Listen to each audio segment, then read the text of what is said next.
कर्जत शहरामधील पार्किंगची समस्या दिवसेंदिवस बिकट होत चालली आहे। डेक्कन जिमखाना येथील सार्वजनिक बांधकाम विभागाचे ऑफिस ते दत्त मंदिर परिसर तसेच छत्रपती शिवाजी महाराज स्मारकासमोरील परिसर येथे मोठ्या प्रमाणात गाड्या वेड्यावाकड्या पार्क केल्या जातात। त्यांना कोणत्याही प्रकारचे बंधन नाही, त्यामुळे या परिसरात राहणाऱ्या स्थानिक लोकांना याचा मोठा त्रास सहन करावा लागतो। या विरोधात आता तेथील स्थानिक रहिवासी तसेच राष्ट्रवादी काँग्रेस शरदचंद्र पवार पक्ष आक्रमक झालाय। नगरपालिकेने या परिसरात पार्किंगची व्यवस्था करावी तसेच पोलीस ठाण्यातून एक ट्रॅफिक पोलीस येथे उपलब्ध करून द्यावा अशी मागणी आता पुढे येत आहे।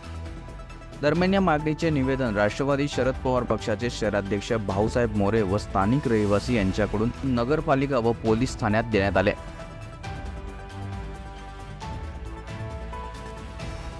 की आमच्या इथे मोठ्या प्रमाणामध्ये गाड्यांची अवैध पार्किंग चालू आहे। पण लोक गाड्या लावतात, कुठल्याही प्रकारे कोणाचंही नियंत्रण त्यांच्यावर राहिलेलं नाही आहे। नगरपालिका परिषद त्यांना जागा उपलब्ध करून देणार होती, ते नेहमी म्हणतात, पण अजूनपर्यंत जागा उपलब्ध झालेली नाही आहे। आमच्या इथे स्थानिक लोक ते एका गोष्टीमुळे अक्षरशः बेजार झालेले आहेत।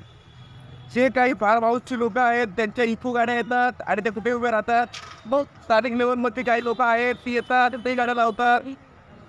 सर्रासने भांडणाचा दुसरा प्रकार चालू आहे, ते पुढे लक्ष द्यायला तयार नाही। एक निवेदन आम्ही त्यासाठी आलो की त्या जागेमध्ये इव्हन अन ऑड अशा गोष्टींमध्ये तुम्ही नगरपालिकेने गाड्यांची व्यवस्था करावी आणि आमच्या लोकांना कुठेतरी एक आधार द्यावा किंवा ह्या अशा किती भांडणं होण्यापेक्षा कुठेतरी काही मार्ग निघेल हा एक प्रामाणिक आहोत। माझा पक्ष राष्ट्रवादी काँग्रेस शरदचंद्र पवार या पक्षाकडनं देखील हा निवेदन आहेच आणि आमचे ते स्थानिक लोक जे आहेत डेक्कन घरावरनी त्यांच्याकडनं देखील डेक्कन लोकांकडनं देखील मित्रमंडळाकडनं देखील हा निवेदन देण्यात आलेलं आहे। कारण हा मुद्दा खूप सेन्सिटिव्ह आहे। नेहमी तिथे वाद होणं, महाराजांच्या उदयापासून रेल्वे स्टेशनपर्यंतचा जो परिसर आहे तो अक्षरशः गजबजलेला असतो। शनिवारावर ते पोलीस नसते, आमचे स्थानिक रिक्षा तिथे आहे, रिक्षावाला देखील भांडणं तिथे अक्षरशः आणि त्यांना त्यांच्या कुठल्याही प्रकारचा जे काय आहे टाळकून राहिलेलं नाही आहे आणि आम्हाला आमच्या एरियावर लोकांना कुठे मार्ग निघावा हा आमचाही प्रामाणिक आहे।